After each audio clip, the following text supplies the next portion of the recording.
Hey guys, tonight we travel far back, way back, to the land of golden sands, sacred ibis, and linen so fine you'd think they had fashion week under the pyramids. You're stepping into the sandals of a boy whose destiny is to command armies, redraw maps, and make history whisper his name for over 3 millennia. But not just yet. Right now, you're about 8 years old. A child king, technically, which sounds epic until you realize most of your day is spent in ceremony, not conquest. You're surrounded by advisors who smile with their mouths but not their eyes. Your name is Thutmose, the third of your name, and you're living in the palace like a prize on a velvet shelf. Welcome to Thebes, capital of Egypt, a place where walls wear gold and shadows carry secrets. You're watched. Always. And not just by servants and guards. Your stepmother, Hatshepsut, is watching too. She's elegant, intelligent, and quietly terrifying. And while she officially holds the title, regent, she's essentially pharaoh now. She runs things while you play with toy chariots and try to read military papyri without being caught. She's the one giving orders to the court, the temples, the architects, and even to the gods, if you believe the statues. But don't be fooled. Even at this age, you know power when you see it, and you're learning. You're watching how decisions are made, how temples are leveraged like banks, and how alliances are woven like linen, tight, thin, and beautiful, until they tear. Most kids your age might dream of sugarcane or sailing down the Nile. You dream of the red land and the black land, deserts and fertile plains that stretch past the horizon. You stare at the maps carved into stone and whisper to yourself about conquest, waiting. Always waiting. It's hot. The kind of heat that makes the walls sweat. And in that sleepy haze, your thoughts drift from the tutor's monotone recitations of Horace and R.A., and instead you imagine yourself marching north with rows of spearmen behind you, standards held high, gold glinting off bronze helmets. You haven't held a real sword yet, but your mind has, many times. Now here's a little reality check. You probably wouldn't survive this life. I mean, statistically speaking, you wouldn't make it to adulthood, much less survive palace intrigue and inherit the throne. Ancient Egyptian royal courts were like pressure cookers full of scorpions and gossip. But somehow, you make it. And it's going to be one wild story. So, before you get comfortable, take a moment to like the video and subscribe, but only if you genuinely enjoy what I do here. And let me know in the comments, where are you listening from, and what time is it there right now? Now, dim the lights, maybe turn on a fan for that soft background hum, and let's ease into tonight's journey together. You tug gently on your ceremonial robes, scratching at the embroidery that itches your collarbone. You're sick of being dressed like a divine doll. The high priest keeps bowing a little too theatrically during rituals. You can't help but wonder, if you sneeze during the incantation to Osiris, would someone faint? Hatshepsut is a genius in politics. You watch her convert power into permanence. She builds things, temples, obelisks, statues as tall as cliffs. Her name is etched in limestone and repeated by priests like a spell. And in public, she lets you stand beside her. Always beside. Never in front. Scientists still argue whether she intended to rule forever, or if she simply waited for you to mature. But here's the kicker, ancient politics didn't come with expiration dates. Once someone grabbed the scepter, letting go wasn't really in the job description. Now here's a weird historical tidbit. Some evidence suggests she wore a ceremonial beard. Yes, the false beard, an iconic pharaoh look, even if you weren't technically male. Which says something about how much power was tied to image, even back then. Picture your stepmother striding through a temple, beard glued on, radiating authority. You sit quietly behind her, chewing the inside of your cheek. Meanwhile, you're learning more than people think. You're not just reciting the gods' names or studying how to spot a good flood year, you're watching the royal court like a falcon. You notice who speaks first in meetings. Who rolls their eyes when Hatshepsut turns her back. Which advisors have shiny new rings and which ones are suddenly absent from dinner. And in your chambers, your nurse whispers stories of your grandfather Thutmose I, how he led campaigns into Nubia and crossed the Euphrates. You memorize those tales like bedtime prayers. And sometimes, in the quiet, you ask yourself, will they say such things about you one day? Now let's talk science, because yes, even here, in the halls of incense and politics, there's room for it. Did you know the ancient Egyptians had something akin to toothpaste? Not minty fresh by modern standards, but they used a mix of crushed rock salt, pepper, dried iris flowers, and, you guessed it, ashes. It was gritty, a little spicy, and probably terrible for your enamel. But hey, royal breath can't smell like crocodile dung during a state ritual. You try it once. Regret it immediately. Anyway, your education isn't just rituals and herb-smelling scrolls. You're trained in war. Slowly, methodically. You learn to shoot a bow from a chariot, to read wind patterns, and how to calculate troop logistics, yes, even the ancient version of how many goats per unit. Your dreams grow more vivid. You no longer just imagine marching. You picture conquest, of Syria, of Kadesh, of Megiddo, but every morning, you wake up to the same stone ceiling, the same routine. You wait. And the truth is, part of you grows impatient. You watch the older guards sparring in the courtyard, wishing you could train like them. One day you sneak out to watch. A captain sees you. You expect a scolding. Instead, he hands you a practice staff and grins. It's heavier than it looks. You almost drop it. He laughs. A pharaoh should learn to wield more than power, he says. You'll never forget that. From then on, your secret lessons begin.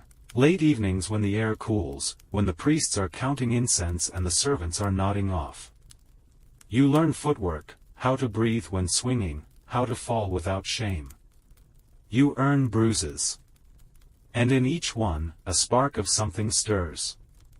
Something sharp and patient. Your nurse notices you limping one morning. You lie. She doesn't press. Maybe she knows more than she lets on. Back inside the palace, the walls are lined with murals of gods and victories. You begin to wonder which god would favor you most. Horus? God of kingship and the sky, or perhaps Sekhmet, the lioness, goddess of war. Or maybe you just hope the gods are paying attention. Here's another odd bit for you. Ancient Egyptian soldiers sometimes believed that tattooing the eye of Horus on their arms would deflect arrows. Body art as battlefield shield. Now there's something your school history book didn't tell you. You scribble your name on parchment one evening, practicing how it will look beside phrases like conqueror of Canaan and ruler of the 9 bows. You imagine scribes muttering, Thutmose III, as they tally tribute, and you smile. But outside, in the temples, Hatshepsut is preparing another obelisk. She still rules. She still shines. And you, well, you still wait. For now. But soon, the waiting will end. The moment will come when the court realizes you've grown not just in height, but in command. And when it does, Egypt will no longer whisper your name.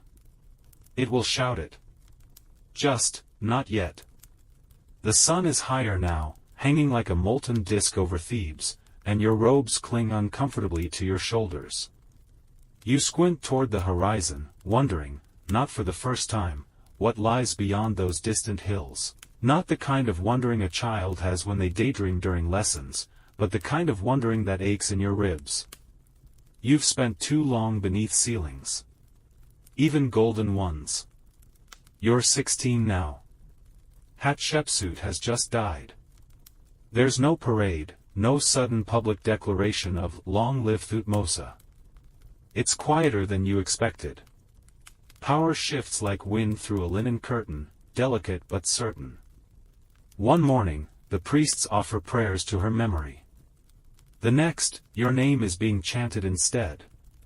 You feel the change instantly. The way the guards nod more deeply, the scribes hesitate less before handing you scrolls. Someone places a crook and flail in your hands during a ritual, and it doesn't feel like dress up anymore. It feels heavy. But real. Still, there's a shadow in the corridors. Hatshepsut's legacy lingers. Her name carved into monuments. Her statues tower over courtyards. You see her face in stone more often than your own. And that does something to you. Maybe it's pride. Maybe it's rivalry. Maybe it's both, bubbling together into a quiet vow, to surpass her. Not just in buildings or rituals, but in empire. You don't want to inherit Egypt. You want to expand it. You start reviewing military scrolls again, this time with red ink. Notes in the margins. Troop divisions too narrow. Relocation of water sources. Chariot speed versus elevation gain. Your instructors begin to look at you differently. One even mutters to another, "He's not just reading these, he's plotting." Exactly. You call your generals together.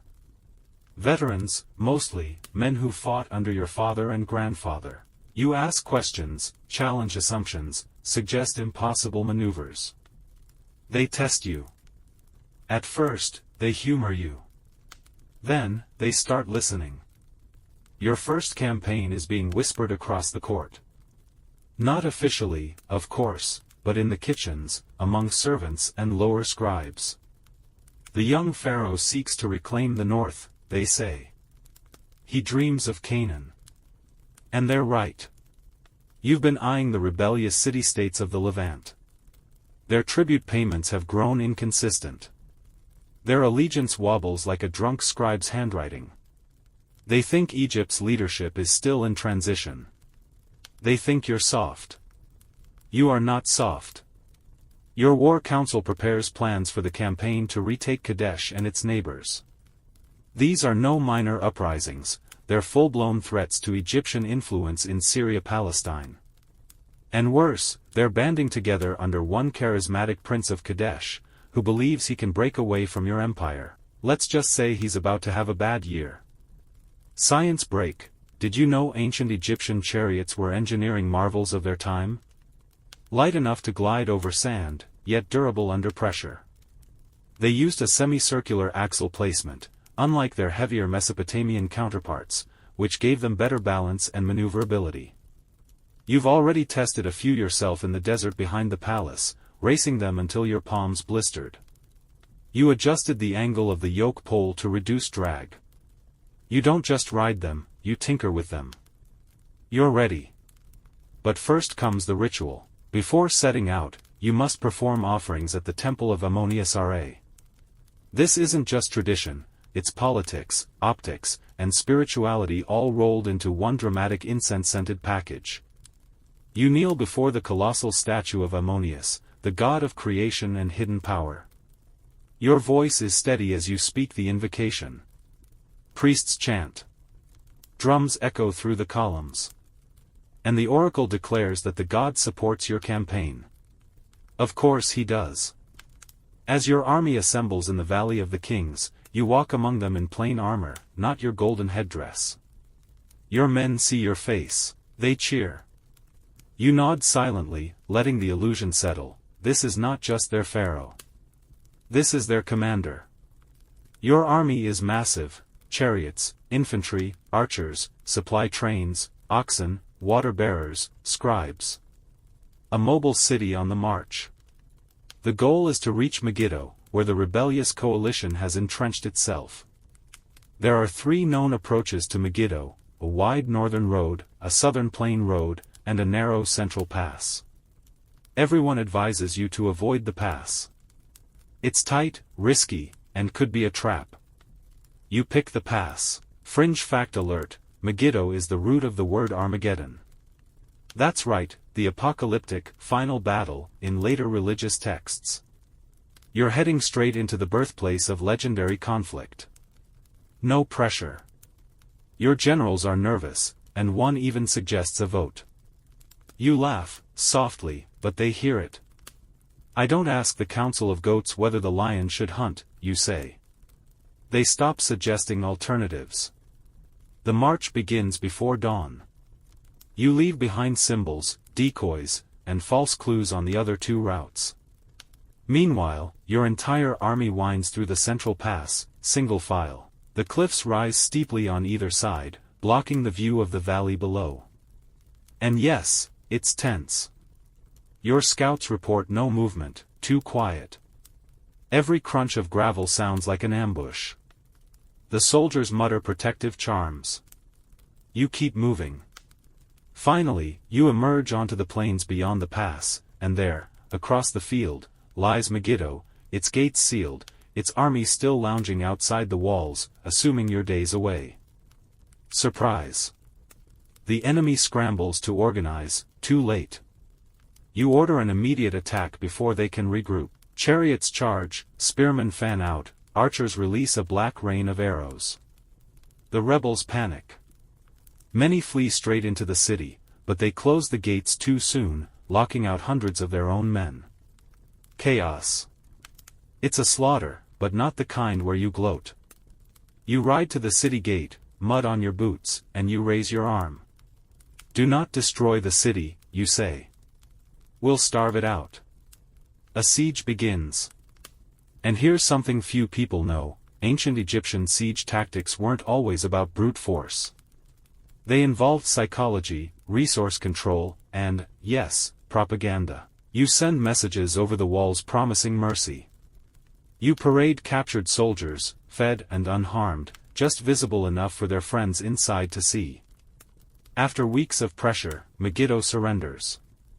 The coalition collapses. And Egypt reclaims not just territory, but dominance. You make offerings again, this time to Ammonius, in victory. You also make notes. The spoils are grand: chariots, weapons, exotic animals, and more than 300 suits of armor made from gold and bronze. But what matters most is what you demand: the children of the rebel rulers. You take them as political hostages and raise them in Egypt. A clever move. When they grow up, they'll govern their homelands, loyal to you, fluent in Egyptian ways, educated in your palace. A whole generation of buffer kings, programmed for obedience. And scientists still argue whether this was benevolence, diplomacy, or imperial indoctrination at its finest. You sleep that night under the stars, not in a royal tent, but beside your men. Someone offers you wine. You decline. You're already thinking about the next campaign. The next city. The next map to redraw. And deep in your mind, you wonder, would Hatshepsut be impressed? Or worried? Dawn creeps over the horizon, brushing the sky with a dusty rose hue as you sip from a carved alabaster cup. It holds water, nothing more. But in that moment, it tastes like victory. The camp around you murmurs with the slow stirring of soldiers waking, groaning, stretching, poking at embers and packing up gear. Some are still dreaming of Megiddo's surrender, of chariots broken like toys and spoils stacked high. But you? You're already thinking of the next phase. Egypt may have reclaimed its authority over Megiddo, but you know well enough that this is just the beginning. Like trimming a single rebellious branch on a tree that's been allowed to grow wild.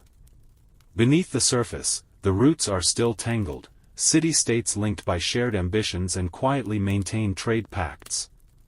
Your scribes bring maps drawn in rush ink on leather. Thin lines curl across the Levant, tracing roads, rivers, and alliances. There's Kadesh to the north, still defiant.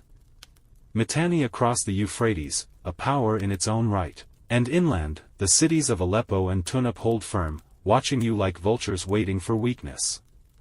But you have no intention of showing weakness. Not now. Not ever. You decide to launch what will become known, many centuries later, as one of the most relentless military campaigns in ancient history, 17 recorded campaigns across 20 years, each one planned with more precision than the last. You're not just expanding territory. You're sending a message: Pharaoh is awake. And he's on the move. The second campaign sweeps north along the Phoenician coast. You move like water, swift, relentless, adaptable. Your army avoids large-scale battles at first, favoring speed and intimidation. Cities open their gates before your chariots even arrive. Tribute flows in: copper ingots, dyed linens, cedar logs from the mountains of Lebanon that smell like fresh rain and old temples.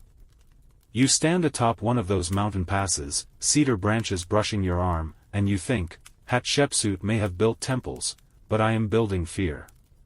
Scientific side note: the Egyptian logistics network during your reign was mind-bogglingly advanced. You employed supply ships along the Mediterranean and overland caravans equipped with detailed manifests. Ancient invoices were found listing everything from cattle feed to spare wheel spokes. You even introduced standard weights and measures to ensure nobody skimmed supplies.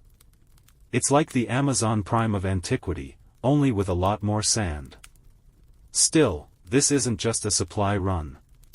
The third campaign presses further inland toward Kadesh, whose prince still refuses to bow.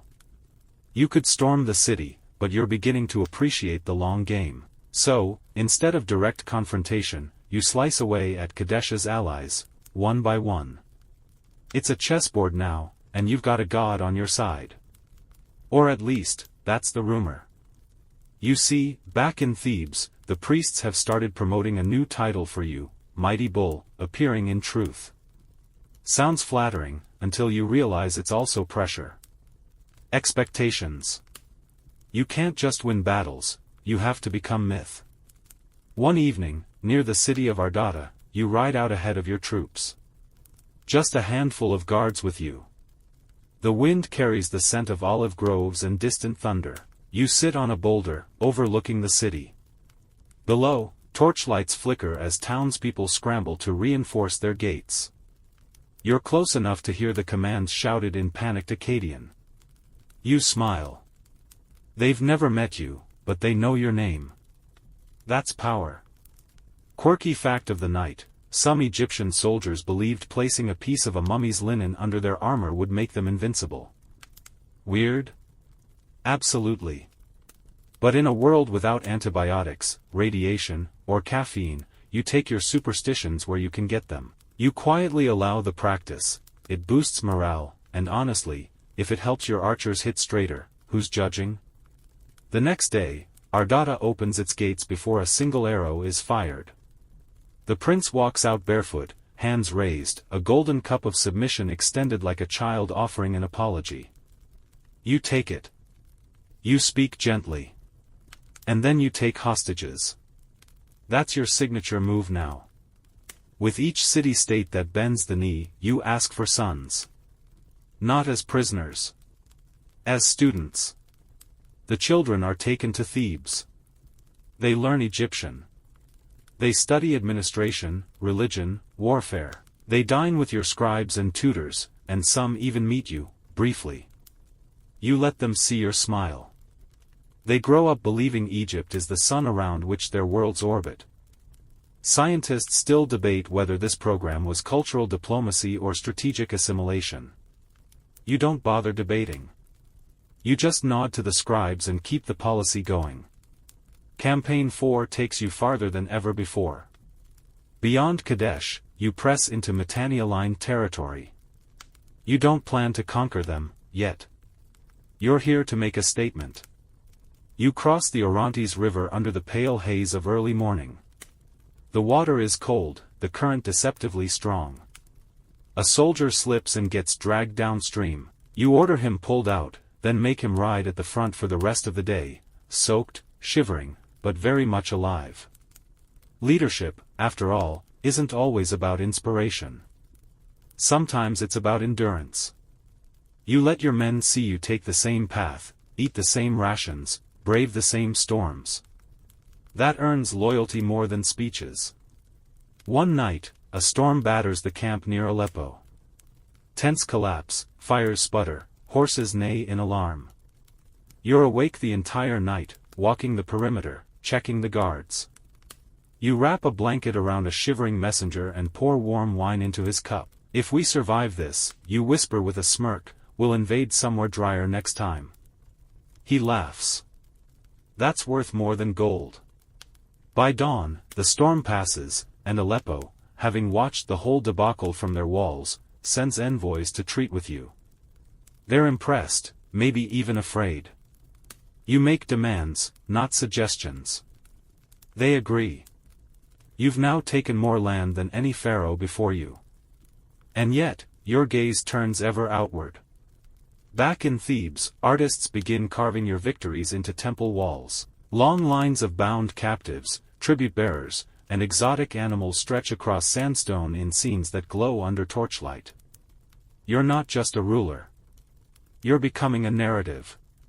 And with each campaign, you add a new chapter. Curiously, one fringe belief arises during your campaigns. Some Egyptian astrologers claim that a rare alignment of Venus and Jupiter marks your campaigns as divinely guided. They say the gods walk with your chariots. You don't argue. But when a scribe brings you the star charts, you study them closely. You always liked patterns. As the fifth campaign begins, word spreads far ahead of your army. Some cities surrender before you even arrive. Others hold out, testing your patience. In one case, a small fortress refuses to pay tribute. You order a complete blockade, not just supplies, but music, festivals, even light. Your men build walls around their walls. After a week of total silence, the city begs for release. Psychological warfare. One of your generals begins carving your likeness into his personal shield, saying it wards off evil. Another starts sleeping with a figurine of you beneath his cot. You shake your head, but you don't stop them. Myth and morale are deeply entwined. Back home, poets sing of your northern campaigns.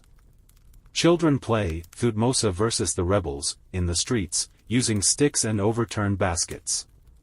Priests begin referring to your conquests as ordained chapters in the Book of the Dead, where the enemies of Egypt are chaos itself, and you are the one who restores order. You feel it too. There's something addictive about momentum. About watching resistance crumble at your name alone.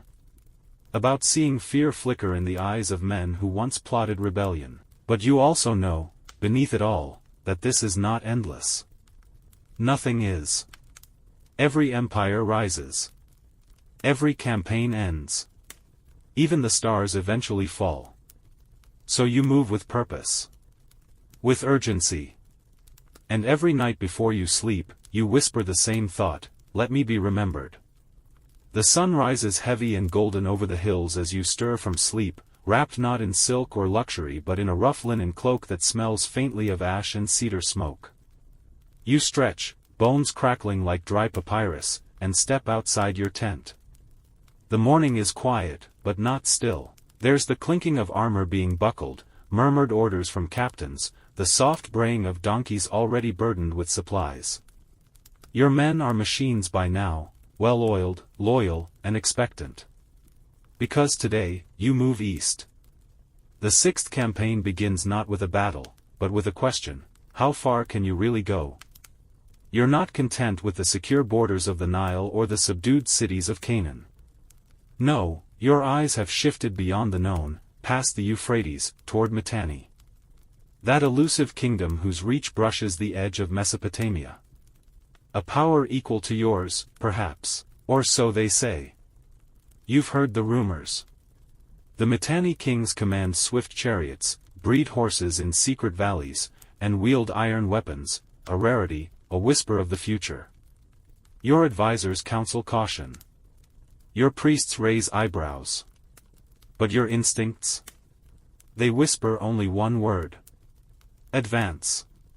So, you gather intelligence. Your spies return with clay tablets looted from caravans and scribbled reports copied from Mitanni traders caught drunk and boastful in Phoenician taverns.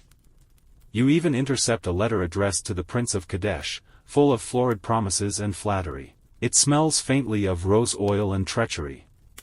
In the letter, Mitanni calls Egypt a fading light. You laugh for 5 full seconds. It's on. You lead your forces north again, but this time, you aim farther than ever. The route curves through Kadesh once more, by now, a nervous ally rather than an enemy. You don't stop long. Just long enough for their prince to bow, serve you a ceremonial plate of pomegranate seeds, and glance nervously at your drawn sword resting on the table. The army crosses the Orontes, moves along the narrow passes that snake around Mount Hermon, and then curves eastward. You reach Carchemish, a city thick with trade and diplomacy. Here, you pause. Just long enough to rest the animals, water the troops, and send a message: you're not here for tribute. You're here to pass through. And then, you do the unthinkable. You cross the Euphrates. That ancient, wide-shouldered river, the one mentioned in prayers and myths and carved into temple walls as the limit of Egyptian knowledge. You ford it on rafts tied with leather and tar, aided by engineers who mutter nervously and check the current 3 times before giving the signal. Your soldiers joke that crocodiles must be taking vacation because none dare show their snouts today. It takes 2 full days to get the army across. But when you stand on the far bank, you feel it, history bending beneath your feet. You've reached Mitanni territory. The kingdom doesn't crumble. Not yet. But it shifts. You make your presence known by sacking a border fortress, swift, brutal, and efficient. You take prisoners, not for ransom, but for questions. What does their king eat? Where does he sleep? How many horses in the central stables? Scientists today still marvel at your intel network.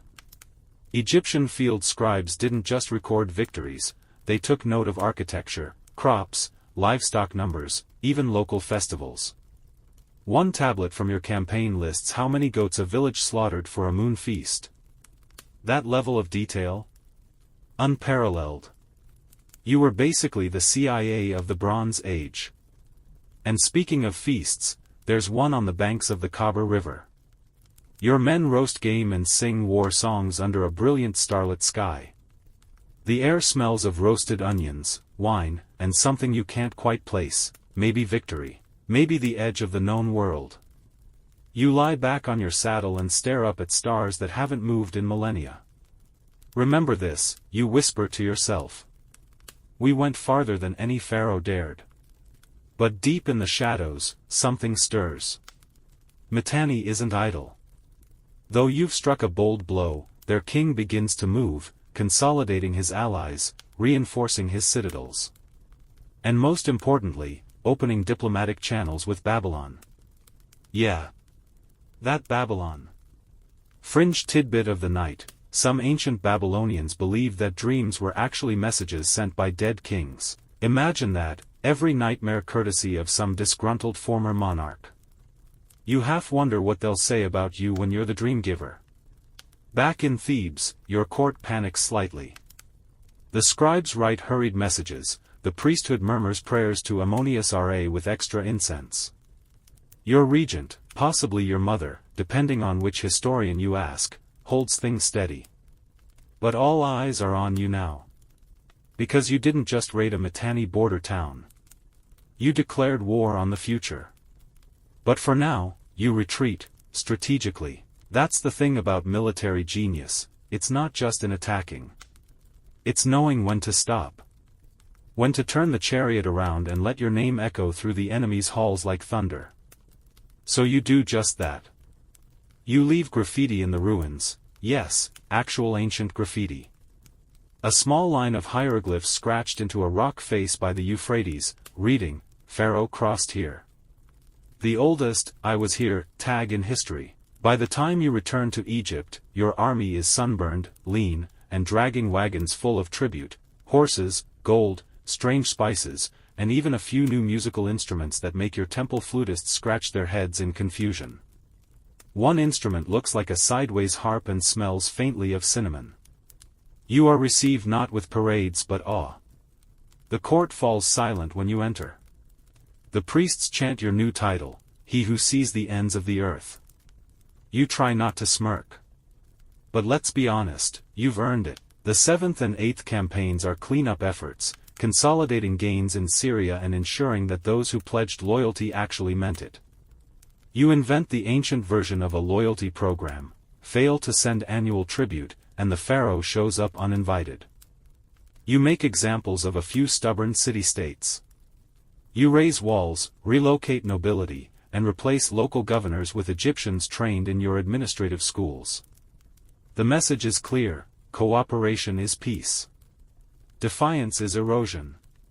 Scientists still argue whether these administrative shifts were imperial brilliance or economic overreach. But the results? Order, mostly. Trade resumes. Roads are safer. Even the bandits start wearing uniforms. You've created a new kind of empire, not just one of borders, but of ideas. And then there's your next obsession, horses. You've seen how the Mitanni breed them, tall, lean, powerful.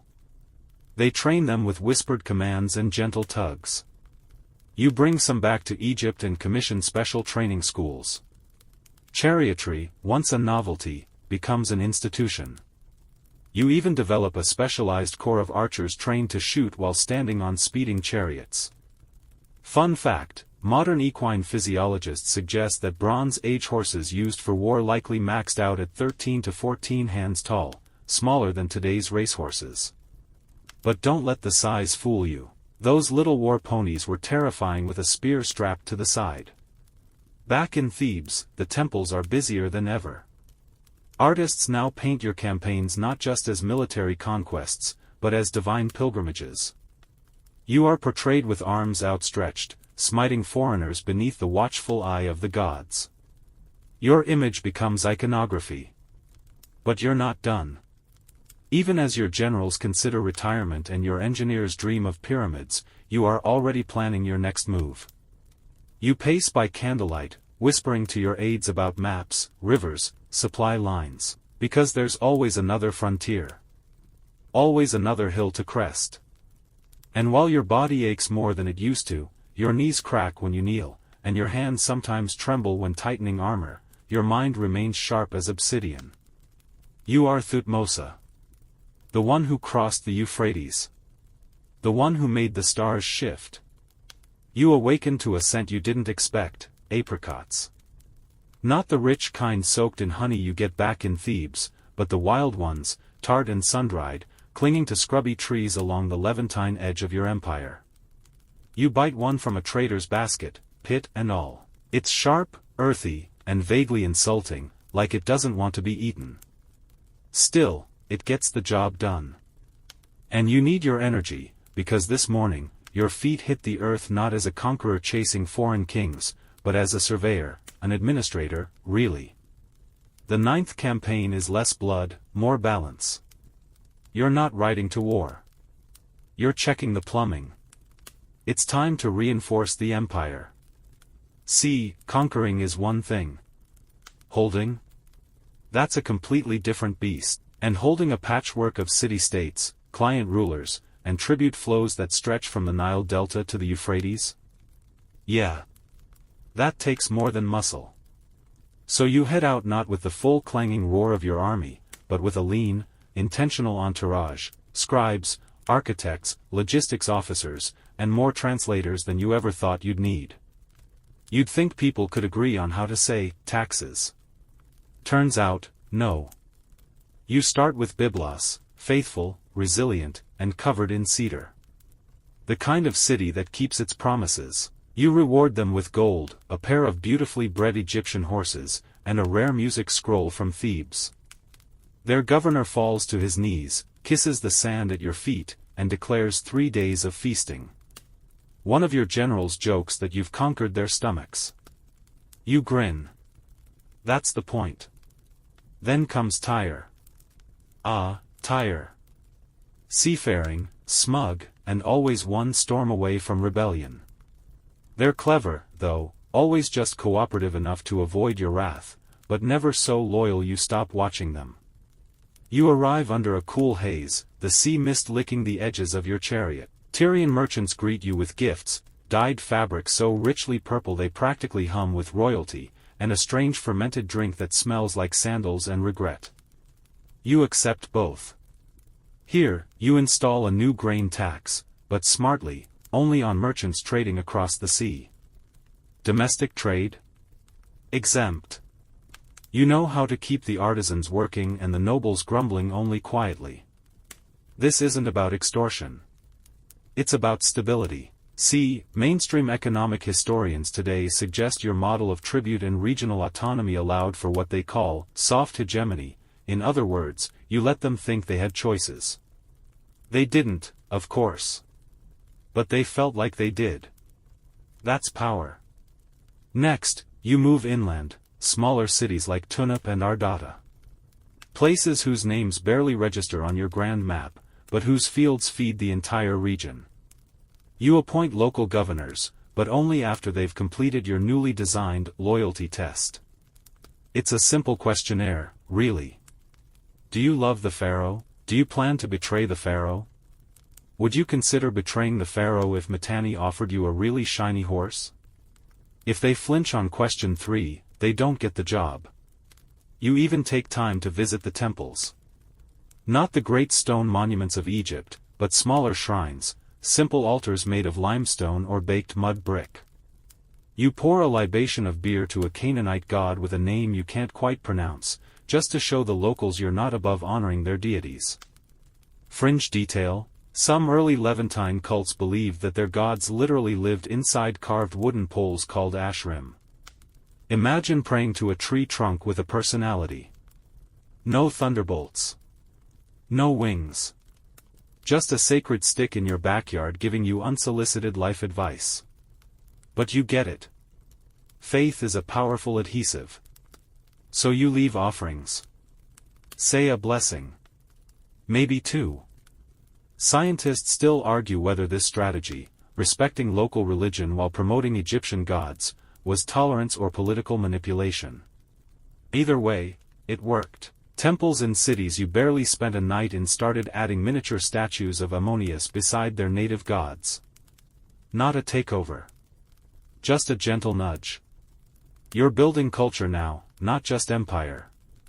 And it shows. At every outpost, your scribes are taking note of more than numbers. They record the color of local pottery, the dialects of fishermen, even the shape of foreign combs. One clay tablet from this era details a festival involving roasted goat, painted masks, and a game involving spinning bones. No one knows the rules anymore, but your men joined in and lost spectacularly. The goat was delicious, though. You pause briefly in Ugarit, long enough to admire their harbor and wonder if Egypt could ever build a fleet to rival theirs. Your shipwrights mutter and shake their heads, but you take notes anyway. One of their engineers shows you a strange pulley system for lifting cargo from boats. You don't understand the physics, but it looks useful. You copy it. That's the other kind of conquest. You don't just steal land. You steal ideas. And yet, for all the feasting and friendship, you keep your sword sharp. Because not everyone is thrilled about your presence. In Kadesh, tensions simmer. Again. They're not openly rebelling. Yet. But you notice the tribute they send is smaller this year. The bronze is duller. The grain is a little short. It's the ancient version of ghosting. You pay them a visit. No threats. Just a walk through their markets with your armored guards behind you and your pet leopard. Yes, you travel with one, purring softly beside your chariot. You casually mention how lovely their palace is and how easy it would be to repaint it with fire. Message received. They host a banquet that night. The figs are excellent. Back in the south, news arrives from Megiddo, your old battleground. They've built a statue of you. It's odd. You ride back to see it. Turns out, it's made of clay and wood, and for some reason you're holding a fish. No one knows why. The local artist swears it was symbolic. You laugh until your ribs hurt and commission a second statue, this time holding a sword. And maybe the fish. Because, let's face it, it's kind of iconic. You spend a week inspecting fortresses. Some are impressive, thick walls, watchtowers, even underground storage rooms cooled by buried ceramic flues. Others are, well, optimistic would be the generous term. You find one with walls made of mud and hope. You assign a new architect. Fact check: mud brick walls are surprisingly durable when maintained correctly, especially with bitumen sealing. But leave them exposed to rain for a season, and they dissolve faster than your patience when someone misspells your name on a tribute scroll. As you continue your grand tour, you do something no pharaoh has done before. You set up a royal archive in Gaza. It's a small thing, really, just a stone building with scroll rooms and a staff of scribes, but it becomes a nerve center for your empire, a place where tribute is tallied, decrees copied, and foreign missives translated.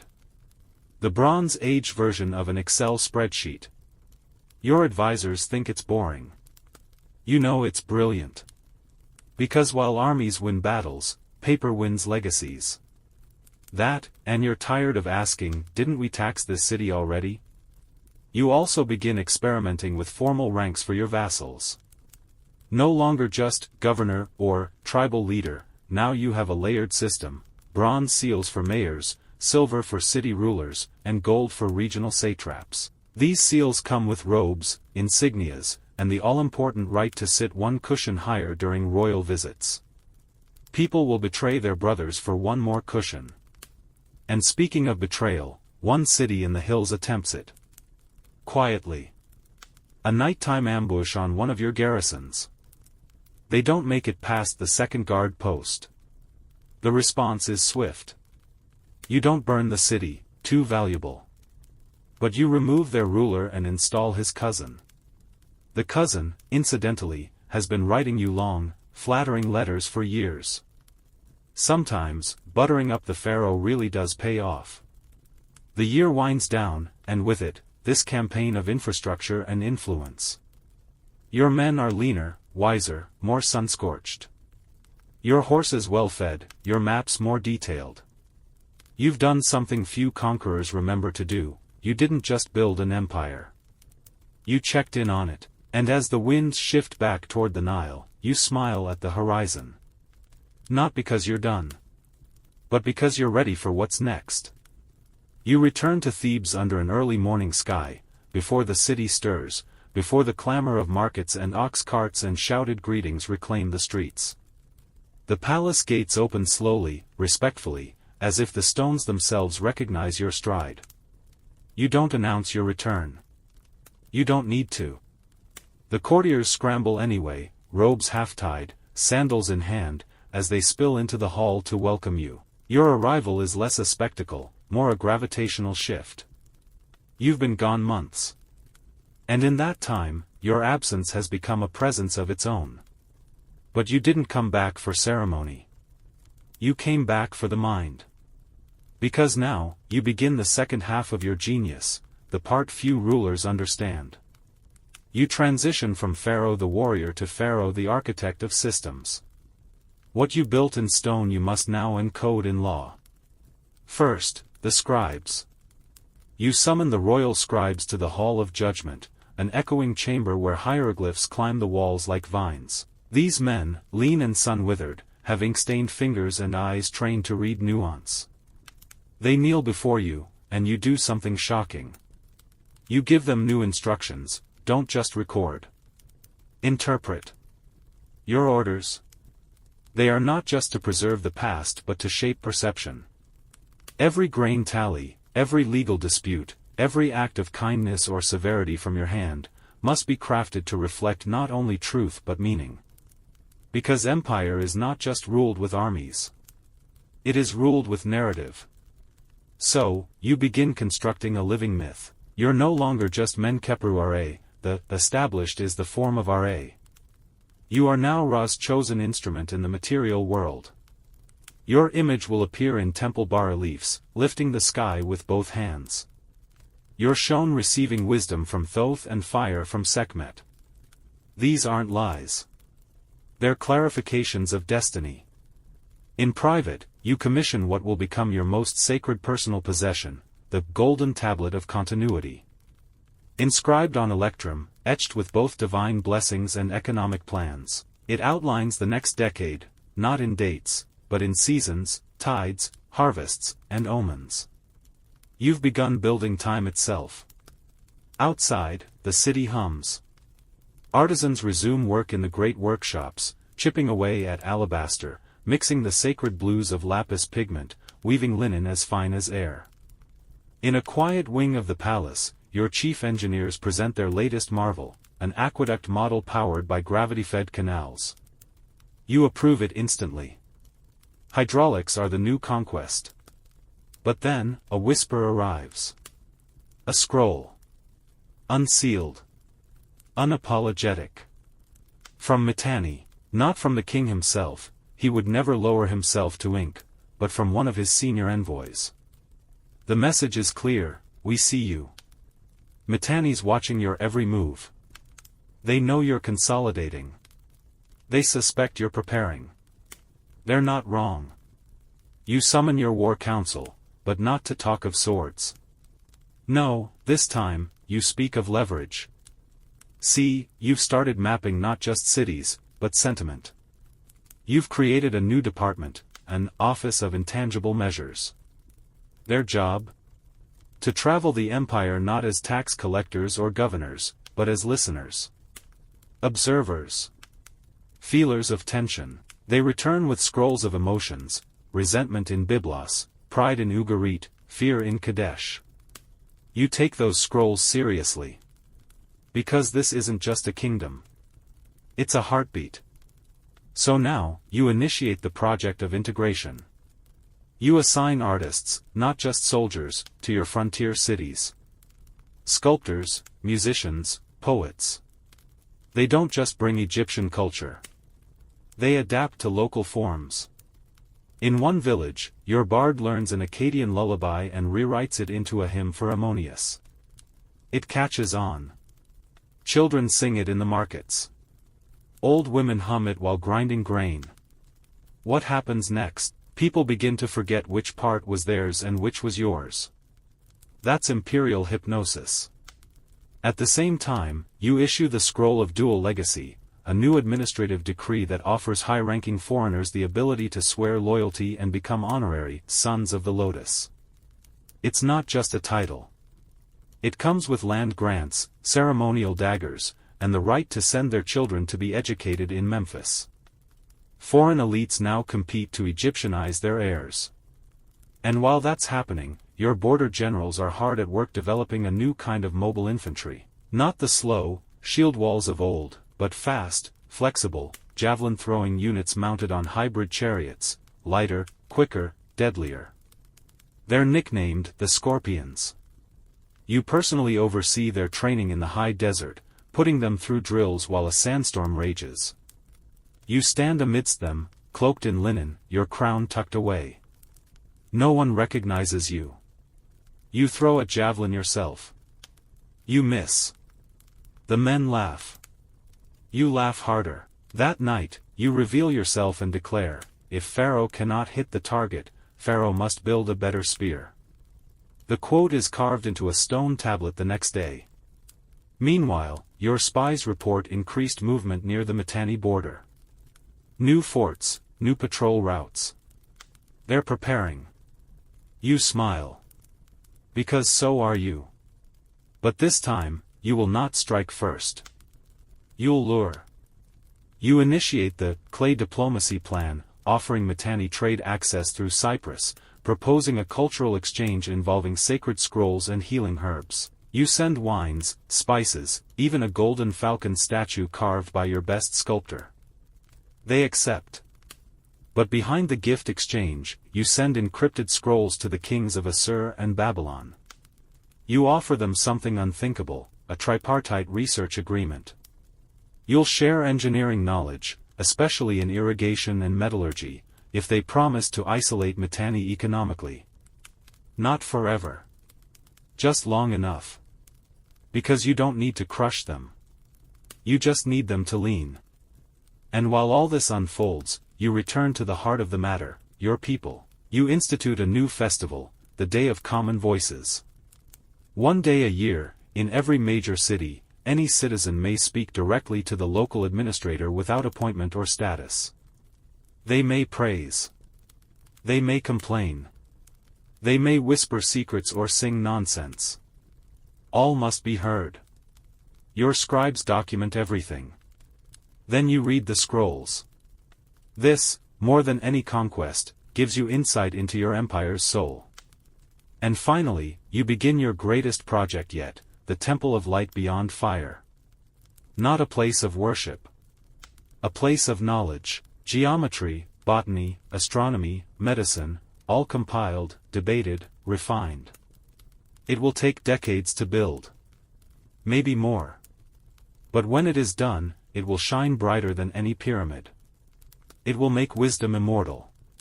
You name it not after yourself, but after the concept of continuation, Jet Ra, the enduring light of Ra. Your advisors ask, why build something that won't be finished in your lifetime? You say, because that's how you build eternity. And as the summer rises over Thebes, and the Nile prepares its next flood, you sit on your balcony and sip cooled wine from a black clay cup fired in a distant village you barely remember conquering. The empire is humming. Not loud. Not quiet. Just steady. For now. And that's the kind of peace that makes a pharaoh dangerous. Your sandals brush the dew-wet stone of Memphis before the sun crests the horizon. The city is waking up slowly, but your mind races ahead by months, by years. You've arrived here not for spectacle or festival, but for calibration. The pulse of an empire isn't in its capital. It's in its arteries. And Memphis? She's a vein full of strategy. You pass beneath colossal statues of your grandfather's reign, faces now worn and pocked by time. You make a mental note, restore them, but leave the cracks. They're proof that greatness ages, but does not break. Today, you're here to begin the Northern Realignment. This isn't a military campaign. It's more like an acupuncture treatment for the empire's nerves. You've noticed something. Trade in the Delta has begun shifting. More goods are flowing through Phoenicia than through Egyptian ports. Not a threat yet. But you're not the kind of ruler who waits for tide to become flood. You're the kind who builds a dam just in case. You call in your chief harbor master, a man named Hekanisu, whose beard has its own zip code. His records are a triumph of obsessive ink work, cargo logs, weather diaries, smuggler confessions.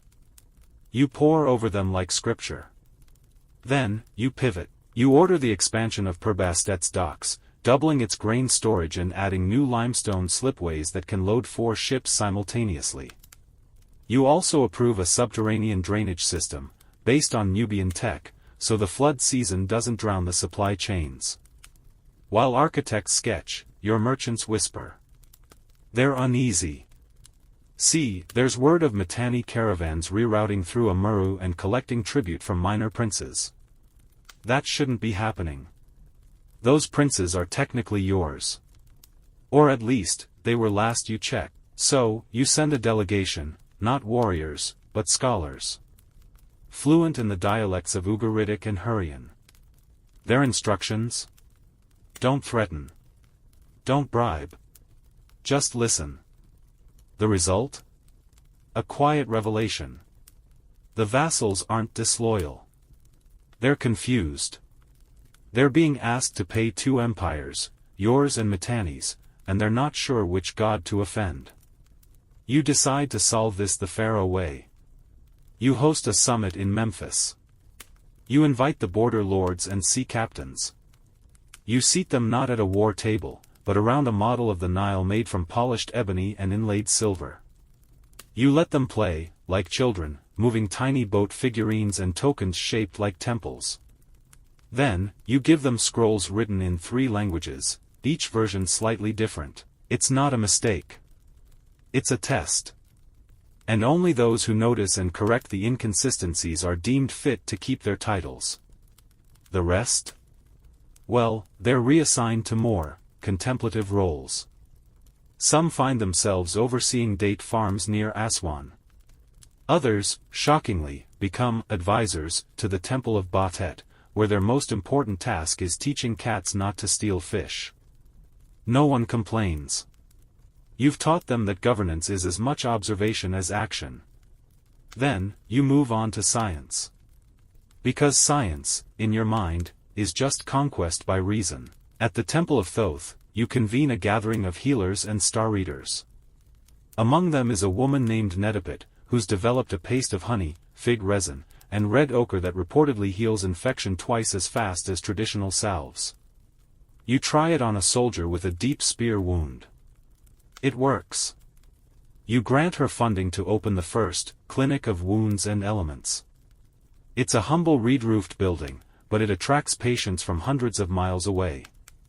One of them is a Mitanni merchant with a dislocated shoulder. He's healed, and now, he tells everyone back home that Egyptian medicine is divine. Word spreads faster than arrows. And then, out of nowhere, a fringe discovery lands at your feet, literally. A boy named TJ runs up to your chariot in the streets, clutching a strange stone. It glows faintly in the moonlight. Your geologists are baffled. Your priests are offended. But your curiosity? Insatiable. Turns out, it's a piece of desert glass. Formed when a meteor once vaporized a stretch of sand. You name the rock Sekamta, power of the earth. You have it placed in your chamber as a reminder, even the sky throws weapons sometimes. Now, it's time for the Navy. You call your sea captains to the royal shipyards. These aren't dusty admirals. These are sun-scorched wolves who sleep with harpoons. They bring news of new hull shapes from the Aegean, sleek, narrow vessels that can outpace anything in your fleet. You listen. You adapt. You commission the Hawkwing class, lighter cedarwood ships with forward-facing ballistae and rear rudder paddles. You even allow one Greek shipwright to supervise, under tight watch. Some priests object. You ignore them. Because in war, innovation beats purity. Soon after, the first test run. You sail with them. Yes, you, Pharaoh, stand at the bow with sea spray on your face, salt tang on your tongue. The boat slices through the water like a heron on a hunt. Dolphins flank you. One captain shouts over the wind, "Shall we name it after you?" You grin. No. Name it after your wife. She'll make sure you don't lose it. Back in court, your scribes struggle to keep up. There are simply too many reforms, innovations, and data points. So you establish the Scrollkeeper Order, a new caste of archival priests whose only role is to maintain the living ledger. It's part archive, part prediction, part poem. Think of it as your empire's heartbeat, rendered in ink. You read from it weekly. One day, the ledger tells you that barley yields are down in Heliopolis due to increased locust swarms. So, you send not priests, but entomologists. Yes, you now have those. They observe the insects and discover something bizarre: the swarms only strike during full moons. Is it light? Is it temperature? No one agrees. Scientists still argue whether it's lunar phases or wind currents that trigger the pattern. You just smile. Because arguing means thinking.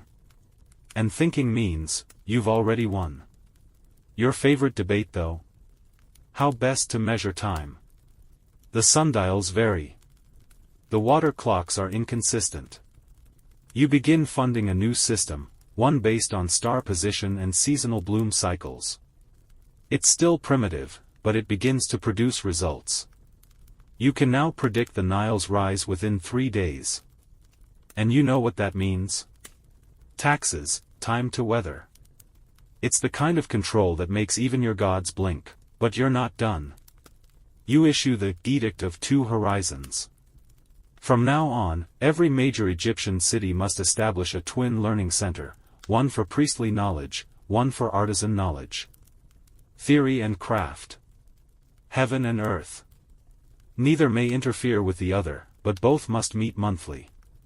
Some resist. They claim this will confuse the divine order. You respond with a proverb, confusion is the mother of clarity. They back down. And just when it seems things couldn't run smoother, an envoy arrives from the Hittites. Not a scroll. A person. A lean, beady-eyed man with fingers like bone and voice like oiled leather. He brings no threat. He brings a game. A cube. Carved from ivory, each face etched with different animals, weapons, and gods. A puzzle of sorts. He says, "Our king sends this to test your wisdom." You say nothing. But you solve it in 3 days. The envoy leaves pale. He doesn't know what unnerves him more, that you solved it, or that you did so without asking what it meant. Later, alone, you whisper to the cube, "You're not the test. I am." And you return it, with one face subtly altered. It now shows a falcon in flight, above a river, above a lion, above everything. You don't sign it. You don't need to. They'll know. The desert teaches silence. And in that silence, you hear everything.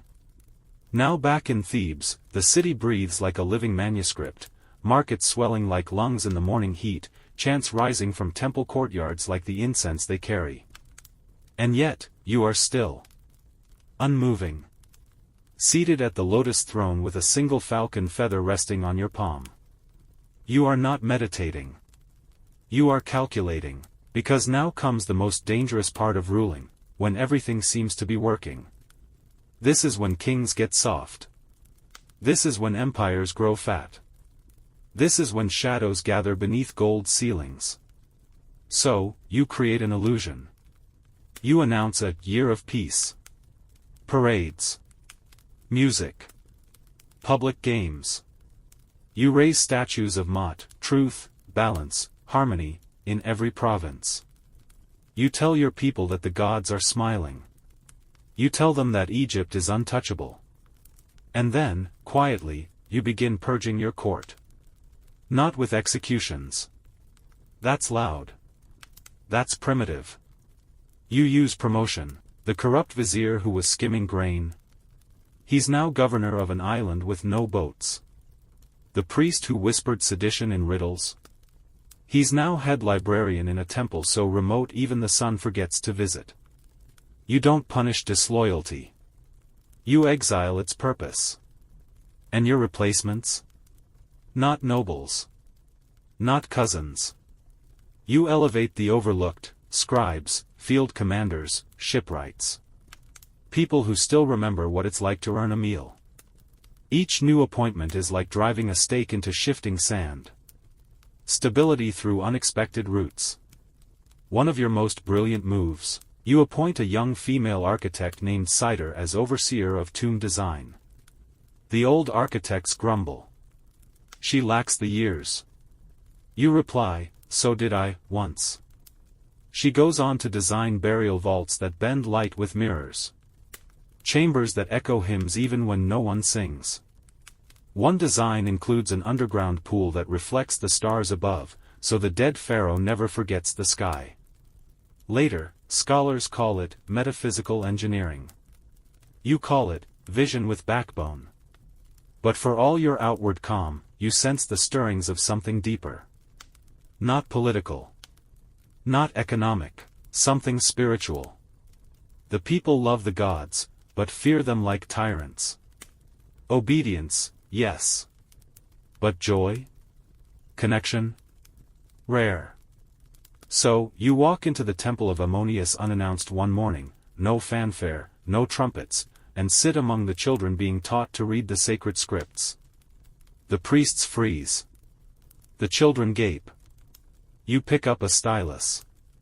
And write, "The gods do not speak only through thunder. They speak when you laugh. When you build. When you dare. Then you leave." The next week, that sentence appears etched above every school entrance in Upper Egypt. Something is shifting, and now you decide to push it further. You create a new festival, the Feast of the Invisible Flame. Not to honor any single god, but to honor the spark within every human. During this week, no statues are paraded. No idols lifted. Instead, people are asked to light a small lamp in their home and share one thing they've learned that year with someone younger. Wisdom, not worship. At first, it's awkward. Confusing. But within 3 years, it becomes one of the most beloved traditions in the entire kingdom. Foreign visitors write about it. Phoenicians adopt a version of it. Even distant Mycenaeans send ambassadors just to witness it. One evening, alone on your palace roof, you watch Thebes glitter with 10,000 flickering lights. No chanting. Just silent wisdom. And yet, not all are pleased. The high priest of Ptah confronts you. He says, "Pharaoh, you are encouraging people to believe they hold the divine. That is dangerous." You look him in the eye and reply, "It is only dangerous if it's true. And if it's true, then our danger is our awakening." He says nothing more. Behind the scenes, you're crafting your most delicate maneuver yet, succession. You've seen too many great empires crumble not from invasion, but from inheritance. The next ruler must be more than heir. They must be architect, conductor, flame keeper. So, you start training them in disguise. Not in gold, but in linen. Not with tutors, but with merchants, farmers, soldiers. You send them anonymously through the provinces under different names: the weaver's son, scribe's cousin, apprentice of clay. Let them feel hunger. Let them learn barter. Let them fail. One day, your heir returns to the palace with hands blistered from the quarry. You ask them what they learned. They reply, "Stone doesn't care who orders it. Only who lifts it." You nod. They're ready, soon. But before that, one final frontier awaits. The desert beyond the Red Lands. It calls to you. Rumors swirl of an oasis deep in the uncharted east, a place where sand sings at sunrise, and strange birds walk backward. The old maps show nothing. The priests claim it's cursed. You prepare an expedition. Not a military one. A sacred one. Cartographers, astronomers, camel herders, dream interpreters. You tell no one where you're going. Not even your generals. The desert takes you in, and for weeks, there's nothing but heat and silence and stars so close they seem to burn. But then, it appears. Not an oasis. Not a city. A cave. Covered in carvings far older than Egypt. Symbols you don't recognize, half animal, half equation. A spiral of figures reaching toward something overhead. At the center, a depiction of a single eye, open, weeping, burning. You fall to your knees. Because for the first time in your life, you feel small. Not weak. Small. Like a drop in a cosmic ocean. You touch the stone and feel vibration. Later, you say nothing of what happened there. But you return changed.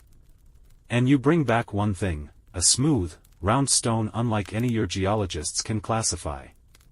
It glows softly when the moon is high. You place it in the heart of your private chamber, where no one but you may enter. You call it Zep-Tepi. The first time. And from that night onward, your dreams are never the same. They don't show battle or rule or even Egypt. They show light. Pouring through cracks in mountains. Rushing across endless plains. Falling from the eyes of children and rising from the mouths of the dying. And every dream ends the same way, your voice, echoing across the stars, saying, "I was here. And I chose to wake up." The pulse of empire is rhythm and motion, and now you move to reshape the very drumbeat of Egypt's power. You stand at the edge of a vast river valley, watching the Nile's waters flow like an endless thread weaving your destiny into the tapestry of time. Your gaze stretches beyond the horizon, where the land rises and falls in the distant hills of Canaan. Here begins a new chapter, one not just of war, but of strategy, culture, and unrelenting ambition. Your first campaign after the desert expedition is unlike any before it. The old brute force tactics, spear clashes, and chariot charges are replaced with something more nuanced. You send envoys, diplomats dressed in fine linen, carrying gifts of gold, lapis lazuli, and rare cedar wood from Byblos. Their messages are clear: Egypt does not merely conquer, Egypt offers partnership. A network of alliances spreads outward like the branches of a great sycamore tree. But make no mistake, the alliances are swords in velvet sheaths. You know the fragile dance of loyalty and betrayal. One misstep, one broken promise, and those branches snap, sending splinters back into your heart. While your envoys work their subtle magic, you prepare the phalanx of soldiers, archers, and charioteers for swift, surgical strikes. You have learned that overwhelming force is costly and unsustainable. Instead, you opt for lightning raids, striking fast, breaking enemy supply lines, and vanishing before reinforcements can muster. Imagine riding across the rocky plains with the wind whipping your face, the clang of bronze armor ringing like thunder in your ears. You command a force that is not just a mob but a precision instrument. Each soldier understands that victory is less about brute strength and more about timing and information, modern warfare, centuries ahead of its time. Scientists still argue whether Thutmose III's military innovations influenced later civilizations or if they developed independently elsewhere. Either way, your campaigns are studied centuries later as lessons in logistics and leadership. Among your most daring feats is the capture of Megiddo, a city perched on a strategic hill commanding the main route into Canaan. The siege lasts weeks, your troops digging tunnels under the city walls, setting fires, and cutting off water sources. At night, you light signal fires that flicker like stars, coordinating multiple attack points. It's a masterpiece of coordination and patience. But here's the quirky bit: local legends claim that during the siege, you sent a troop disguised as shepherds, complete with goats and flutes, to sneak past enemy lines. The distraction allowed your main force to storm the gates when the defenders were least prepared. Whether myth or fact, it's a story that soldiers whisper around campfires, mixing truth with the theater of war. Your victory at Megiddo is a turning point, not just militarily but culturally. You decree that conquered kings must swear allegiance to Egypt and pay tribute, but they are allowed to keep their thrones, so long as they remain loyal. This policy keeps rebellions at bay and expands your influence like roots sinking deep into fertile soil. Yet, for all your outward strength, you are haunted by questions. What is the price of empire? What happens when the drumbeat of war fades? Will Egypt endure, or will it crumble beneath its own weight? One night, under a canopy of stars, you write a letter to your heir. To rule is not to command stones or rivers, but to understand their nature. To be patient as the Nile's flood, and relentless as the desert sun. Your soldiers rest now, dreams filled with the crackling of fires and distant battle cries. But you, Pharaoh, are already looking ahead, always ahead. The land of Egypt, for all its grandeur, is but a stage. The real theater is the mind, your mind, and how it commands both loyalty and fear, wisdom and ambition. The campaign continues. The heat rises again as your caravan pushes eastward, traversing the sun-baked hills and the whispering sands of the Sinai Desert. You're not just leading soldiers, you're guiding an entire civilization into the unknown. The air tastes of dust and distant thunder, and your lips are cracked from the relentless wind. Yet, you press on, driven by the knowledge that the greatest victories are often won far from the temples and courts where praise is sung. You've learned the art of desert warfare, the kind that few kings dare master. It's a brutal school, where water is gold and silence can mean ambush.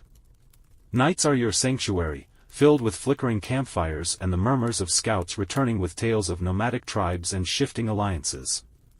The stars above seem impossibly close, their cold light casting long shadows on the dunes. You study the terrain with a cartographer's eye, sketching the contours of mountains and valleys.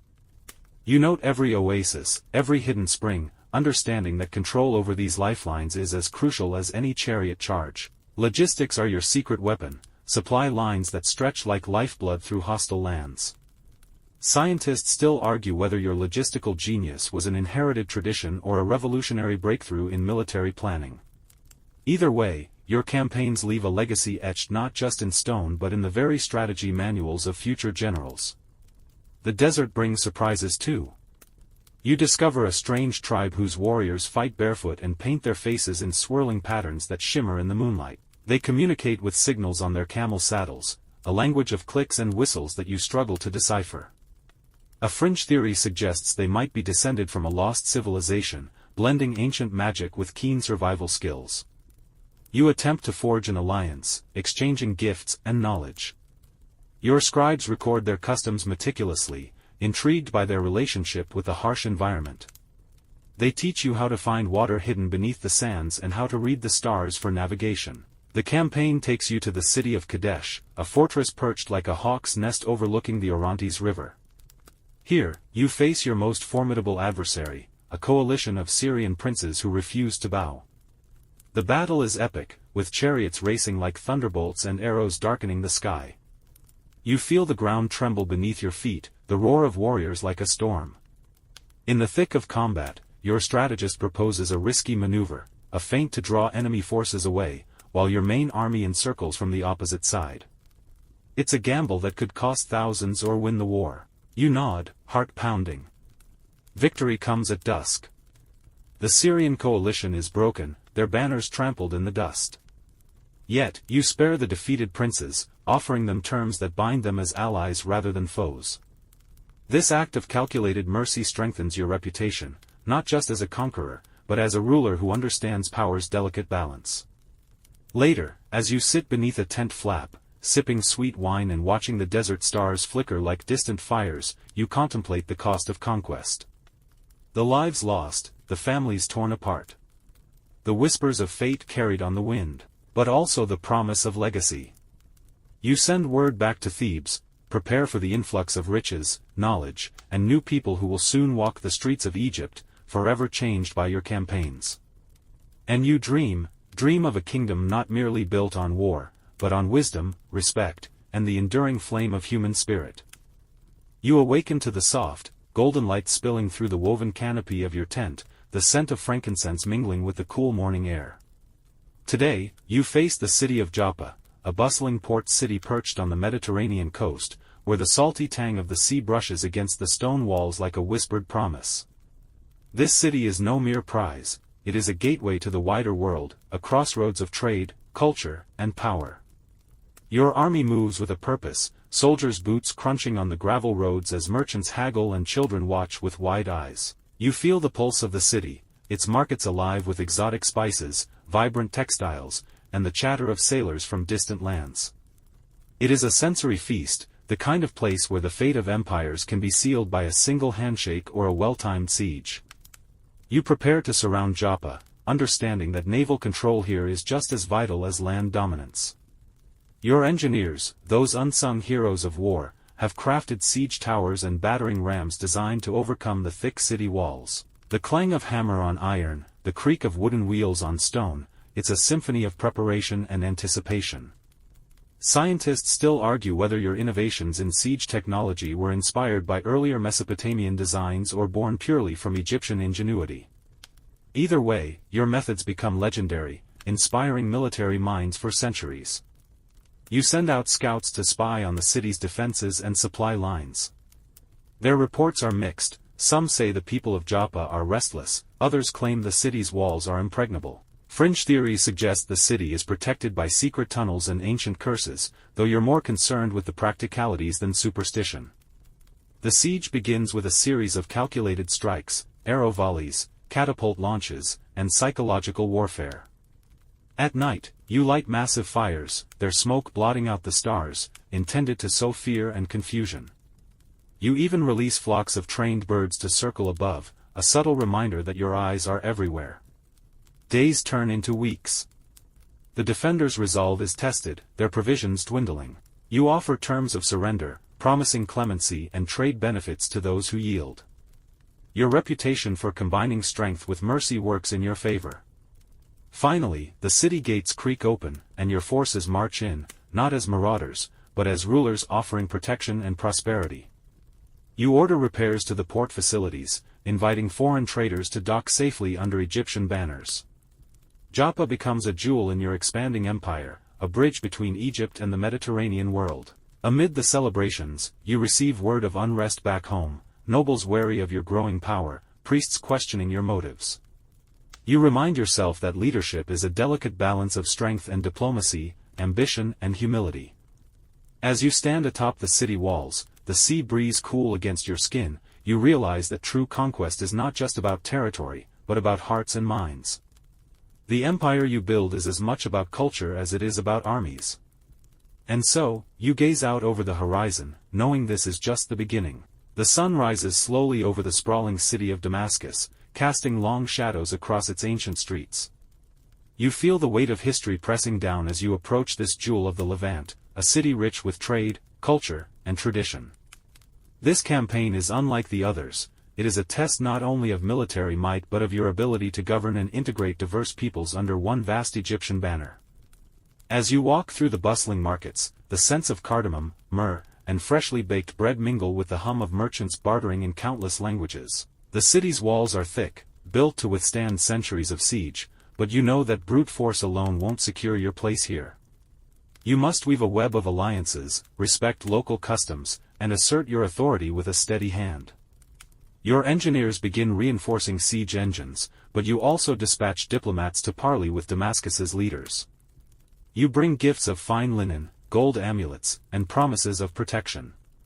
It is a delicate dance. One misstep could ignite rebellion, but with patience, you can turn this city from enemy to ally. Scientists still argue whether your approach to diplomacy during warfare set new precedents in ancient military strategy or followed earlier traditions.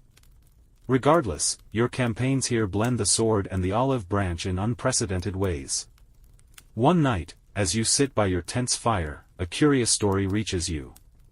Local lore speaks of a mysterious, shadow warrior, a figure said to move unseen through the city's labyrinthine alleys, striking fear into those who plot against you.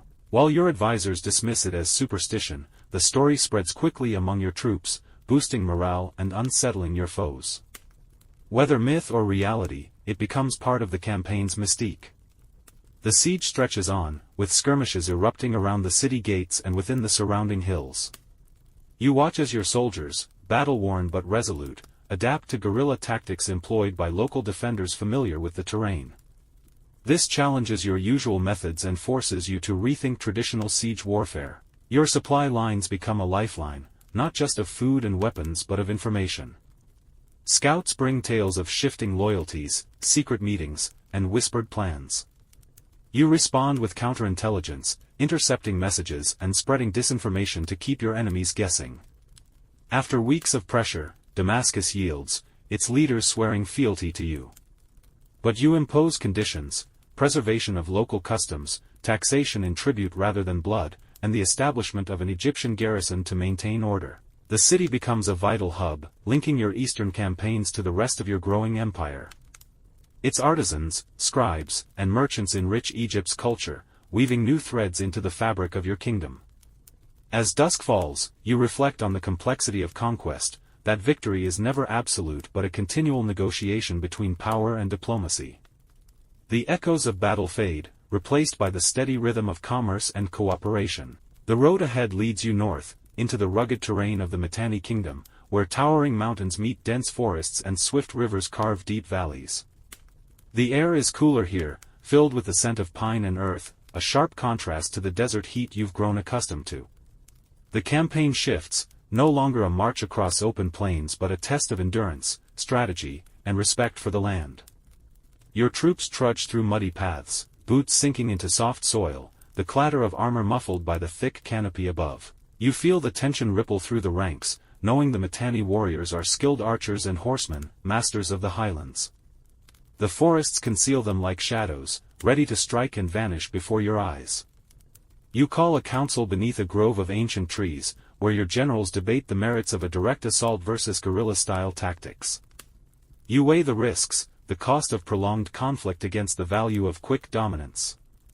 Wisdom tells you to adapt, to learn from this unfamiliar terrain. Scientists still argue whether your adaptability in mountain warfare represents an early form of combined arms strategy or simply pragmatic necessity.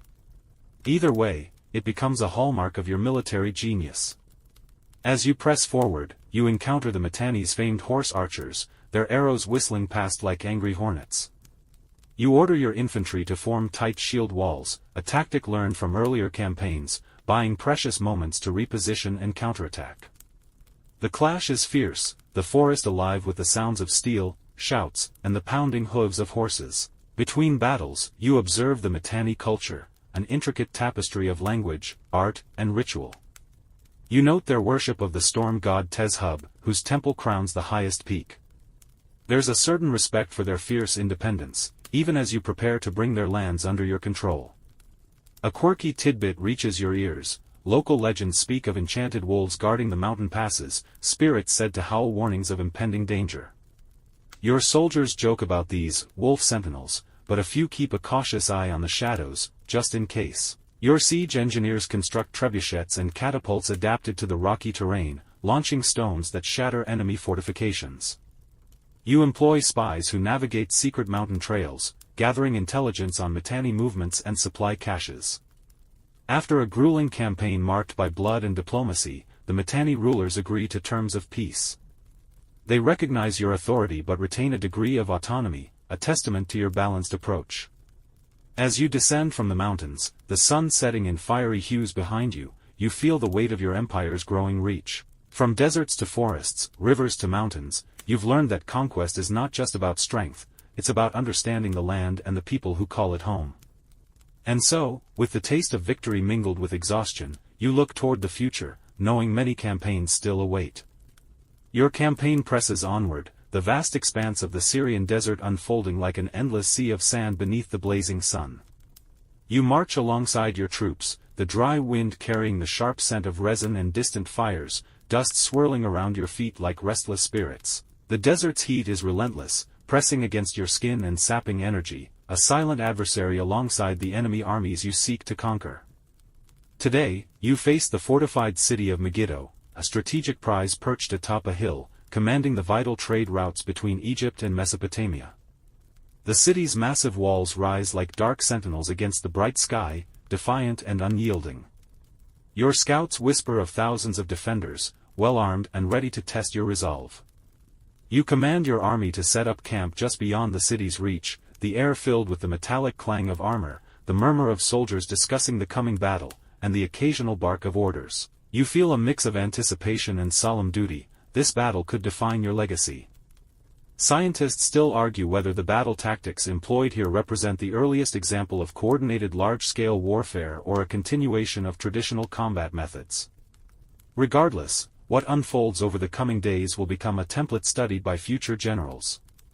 Siege engines are wheeled into position, their wooden frames creaking under the strain of heavy stones. Engineers fine-tune their aim, calculating trajectories with surprising accuracy for the era. You oversee the deployment of archers and charioteers, each unit playing its part in a complex dance of war. But war is never just about brute force.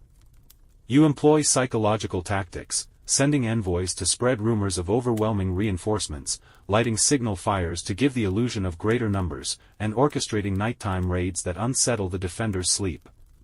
A quirky story circulates among your soldiers about a mysterious desert djinn said to appear during sandstorms, protecting the city's secrets. Most laugh it off, but the tale adds an eerie flavor to the already tense atmosphere. The battle erupts with thunderous intensity. Chariots charge, their wheels kicking up clouds of dust, archers release volleys that darken the sky like swarms of locusts. The clash of bronze and iron rings out, punctuated by the cries of the wounded and the steady beat of war drums. Hours blur into days as you press the siege, cutting off supplies and tightening your grip. The defenders' morale falters, whispers of surrender growing louder. You offer terms that emphasize mercy and stability, promising protection for those who yield. Finally, the gates of Megiddo creak open. Your soldiers pour in, not as conquerors but as liberators, establishing order and rebuilding the city's infrastructure.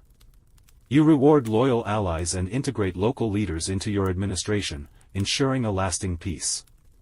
As the sun sets over the desert, painting the sky in hues of orange and violet, you reflect on the cost and glory of this campaign, a testament to strategy, endurance, and the unyielding will to expand your empire. The desert wind carries your thoughts forward, toward new horizons and battles yet to come. You find yourself on the banks of the Euphrates River, where the fertile plains contrast sharply with the arid lands you've previously crossed. The river's steady flow, shimmering under the afternoon sun, offers both a vital resource and a formidable obstacle. Your campaign now focuses on securing control over this lifeline, ensuring the prosperity of your expanding empire. The sounds of water lapping against reed boats mingle with distant chatter from fishing villages and the occasional clatter of horse hooves on packed earth. You notice the intricate irrigation canals that sustain local agriculture, an ancient engineering marvel that has allowed civilizations to flourish here for centuries. Scientists still argue whether Egyptian hydraulic knowledge influenced Mesopotamian irrigation or vice versa, a fascinating example of cultural exchange amid conflict. For you, it's a reminder that war often intertwines with the spread of ideas and technology. Your engineers set to work, repairing and expanding canals to support both military supply lines and local economies. This practical cooperation helps to win over some of the local populace, easing the tension that often follows conquest. The battle for this region is not just fought with swords but with careful negotiation and infrastructure projects. Your diplomats meet with tribal leaders, discussing alliances and mutual benefit. The delicate balance between dominance and diplomacy weighs heavily on your mind. A quirky detail emerges, a local tale about a water spirit known as the Tigress Siren, said to enchant those who drink too deeply from the river. Some of your soldiers joke nervously about it during campfire stories, though you suspect it's a metaphor for the intoxicating power of the river's bounty. The campaign culminates in a decisive confrontation near a fortified settlement, where you must coordinate river crossings under enemy fire. Your chariots thunder across hastily constructed bridges, archers provide cover, and infantry follow close behind. The scene is chaotic, yet precise, a testament to your army's discipline and training. Victory here secures a critical junction for trade and military movement, cementing your empire's eastern frontier. The Euphrates becomes not just a natural barrier but a symbol of your reach and influence.